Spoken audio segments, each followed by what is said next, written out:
اعوذ باللہ من الشیطان اللعین الرجیم بسم اللہ الرحمن الرحیم وبہ نستعین وہو خیر ناصر ومعین۔ سلسلہ دروس معارف اہل بیت علیہم الصلوۃ والسلام میں فضائل زیارت امام حسین علیہ الصلوۃ والسلام کے حوالے سے یہ آج تیسرا درس ہے۔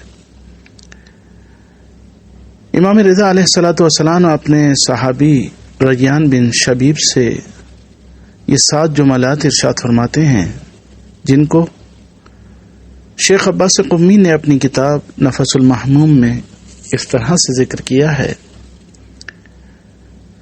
کہ پہلا جملہ یہ کہ اے فرزند شبیب، اگر تمہارا گریہ کرنے کو دل چاہے تو حسین ابن علی علیہ الصلوۃ والسلام پر گریہ کرنا۔ دوسرا جملہ یہ کہ اے فرزند شبیب، اگر حسین پر تم نے اس طرح سے گریہ کیا کہ تمہارے آنسو تمہارے گالوں پر جاری ہو گئے تو خداوند متعال تمہارے تمام گناہ بخش دے گا، چھوٹے گناہ ہوں یا بڑے، کم ہوں یا زیادہ۔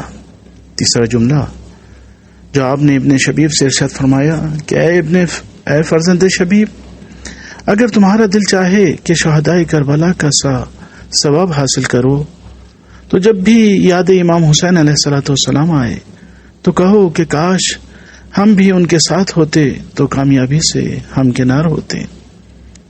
چوتھا جملہ یہ کہ اے فرزند شبیب، اگر تمہارا دل چاہتا ہے کہ جنت کے اعلیٰ مقامات میں ہمارے ساتھ جگہ پاؤ تو ہمارے غم میں غم مناؤ اور ہماری خوشی میں خوشی مناؤ۔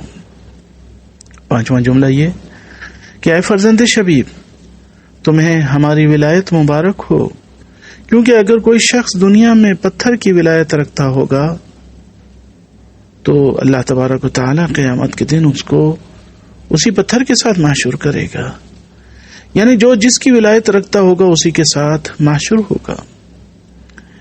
چھٹا جملہ یہ کہ اے فرزند شبیب، روز عاشوراء کے ذکر سے ہماری آنکھیں آنسوؤں سے لبریز ہو جاتی ہیں اور ہمارے چہروں پر آنسو جاری ہو جاتے ہیں، کیونکہ اس دن ہمارے جد حسین مظلوم کو ظالموں نے شہید کر کے ہمیں تا قیامت فرش عزا پر بٹھا دیا ہے۔ اور ساتواں اور آخری جملہ جو امام رضا علیہ الصلوۃ والسلام نے اپنے صحابی فرزند شبیب سے ارشاد فرمایا کہ اے فرزند شبیب، ہمارے جد مظلوم پر گریہ کرتے رہا کرو، کیونکہ ان پر گریہ کرنے والے کا گریہ گناہوں کو جھاڑ دیتا ہے۔ وآخر دعوانا ان الحمد للہ رب العالمین۔ میرے پیارے بھائیوں اور بہنوں، امید کرتا ہوں کہ میری ویڈیو آپ کو ضرور پسند آئی ہوگی۔ اسی طرح کی مزید خوبصورت ویڈیوز دیکھنے کے لیے ہمارے چینل کو ضرور سبسکرائب کر دیں، اور اگر ویڈیو آپ کو اچھی لگی تو ویڈیو کو لائک کر دیا کریں اور اپنی محبت کا اظہار کمنٹ میں ضرور کیا کریں۔ خداوند کریم تمام مومنین مومنات کو سلامت رکھے۔ والسلام علیکم ورحمۃ اللہ وبرکاتہ۔